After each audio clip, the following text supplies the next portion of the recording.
Ramadan et Carême font modifier les horaires dans l'administration publique.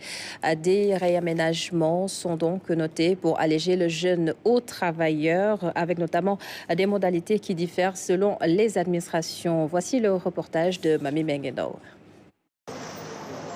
En cette période marquée par le Ramadan et le Carême, plusieurs administrations publiques ont procédé à un réaménagement de leur horaire de travail. Une démarche qui traduit un effort d'adaptation aux exigences spirituelles et sociales du moment, mais dont l'application varie d'une structure à une autre.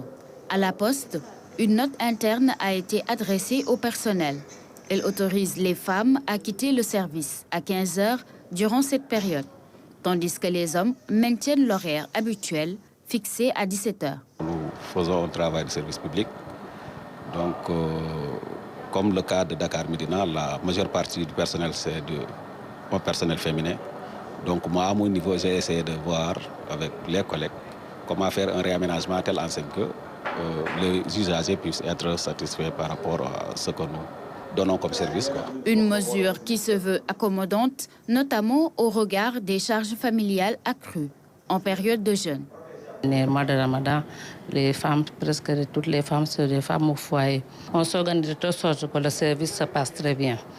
Du côté de la RTS, l'option retenue est différente. L'ensemble du personnel est désormais soumis à un horaire réaménagé de 8h à 16h. Une disposition uniforme qui traduit une volonté d'harmonisation interne. D'habitude, c'est de 8h à 17h. Les heures normales, c'est de 8h à 17h.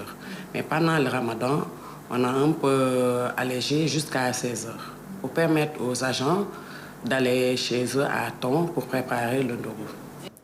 Ramadan et Carême redessinent ainsi temporairement le tempo des administrations.